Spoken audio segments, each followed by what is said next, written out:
Hey YouTube, it's your girl Nikki Proverbs 31. Actually, I had to redo this video. I have to apologize to Marcia. Thank you so much for commenting on the video, but you could tell that it was not the right one. It was not finished. And when I went to try to upload the correct one, I must have erased it in error, so I have to redo this one. And this is like maybe my gazillionth time trying to record this one, so hopefully this one will go through. This actually may be a two-part video because there's a lot of stuff I want to go over.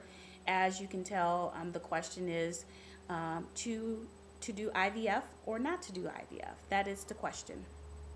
I did do another video a couple weeks ago, but I didn't like it, so I removed it. And I'm coming to you from my living room. Hopefully the lighting is a little bit better, and I'm using my husband's laptop. As you can see, our walls are kind of bare, and our house is kind of bare, but we decided to hold off on decorating our home. We wanted to make sure, we got married a year ago, and we wanted to make sure our wedding was debt-free, and it was. And we also wanted to make sure that we were totally out of debt. So I have a little testimony. As of last Friday, my husband and I, we are officially debt-free. Yay! So I just thank you, Jesus, for allowing us to get out of debt. And I may be posting a few vlogs on how to get out of debt. What are some things that we did, some resources we used. And I truly believe if I can get out of debt, then anybody can get out of debt. Because I was up to debt, I was up to wazoo in debt. So I don't even know how he married me because I had major debt. He must have, I don't know. Anyway, so, but that's not the reason why I'm coming to you today. Again, I apologize. This will be a long, maybe a part 2. But there's some information I want to cover, and hopefully this will be informative for you all as well if you are deciding to do IVF or not. Just to let you know, if you haven't seen my other video, why we decided to even consider IVF. About a year and a half ago, 2 years ago, went to the doctor. They first told me that I had fibroid tumor, but when I had ultrasound, we found that I had a large cyst about this big on my left ovary, and they couldn't tell if my tube was working or not.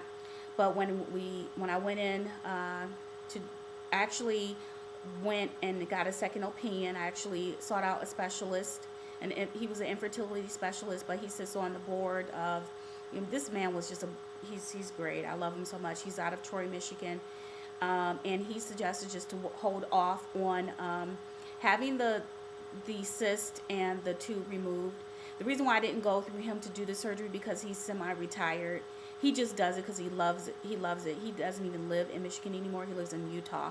And so, anywho, the person that, the physician that actually did the surgery, I'm glad they didn't do the myomectomy is what it's called, the removal of fibroids, because she really wasn't secure, and she was in doing it.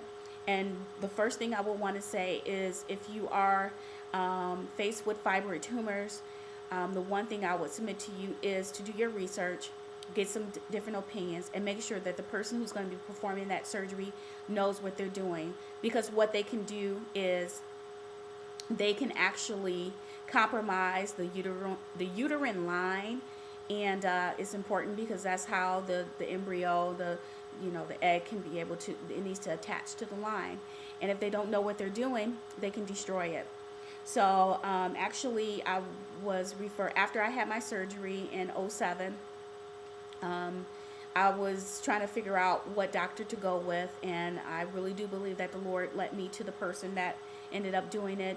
The specialist actually referred me to him. He's out of University of Michigan.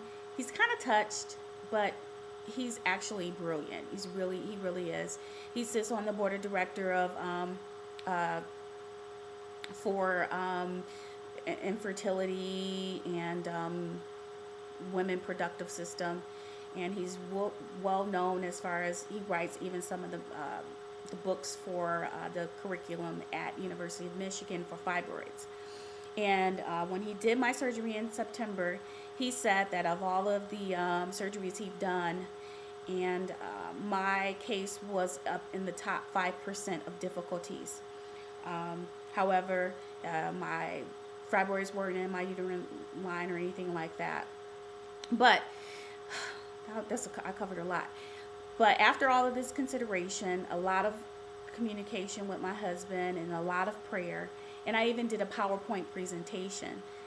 I know it's kind of like, nerdy. I'm not a nerd. He's the nerd. And I tell him all the time his nerdation is kind of like rubbing off on me. But I did that for him to understand, because we had to do a lot of research as far as, well, I did a lot of research. But we've decided to go ahead and go through with IVF. Yay! And actually, it's in May. I know, that's like down the street and around the corner. So y'all pray for me. We actually had our meeting with our nurse this past Tuesday. And some of the things that I want to talk to you all about is the cost of IVF. Well, it varies. It depends on if you have insurance or not. It depends on who are you going with. If you do have insurance, whether they're in network or out of network. I would say this: do your research. Just don't go based off of Joe Schmo is right down the street, around the corner. You want to make sure that you have peace with who you go with. Before deciding to do IVF, I did call my insurance to see what was included, if anything. I'm in a state where it's not regulated that your employers have to pay anything. There are some states like Illinois and New York and Arkansas, I believe, that in Ohio, that does have some type of legislation into place for those who live there, that their employers provide benefits for infertility. And it's really sad that this day and age that they don't see that infertility is not just a choice. It's actually it's a disease in essence. Different things rob you from it, and it's not necessarily fair that we don't get coverage like other people. Well, anyway, when I called into my husband's job, the insurance company, our insurance company, they told us that we did have some type of infertility treatment that they would cover. They would cover a certain dollar amount, not a lot, like $5,000. And so I was just like, all right, well, what about drugs? And they said, well, no, it's not included, just $5,000 is it, and that's after you reach your out of pocket. So we had already decided that we had already figured we were going to have to pay for the prescriptions out of pocket. When I met with the nurse on this past Tuesday, pardon me, she did let me know that we needed to find a pharmacy so she can order our meds. And so I decided, I really do believe that the Lord had me to call back to our insurance company, and I did ask them, again, what is covered and what's not covered. And then the young lady did give me a website that I can go to check for myself, but she also let me know that indeed we do have prescription coverage for infertility. They may not necessarily pay for all of it, but I do have it, and that's separate from the $5,000. And I just thank God that I asked again. So I just say this: call your insurance company, see what is covered, get the person's name, and just verify and check again. Also, with pharmacy, we found out that the company my husband works for had an agreement with the particular pharmacy for specialty drugs to go through them, and so I had to go through them. You want to make sure that your insurance, to see if your insurance does go through other pharmacies for those specialty drugs. Actually, I'm going to have to stop this and do a part 2. I'm sorry if this is long.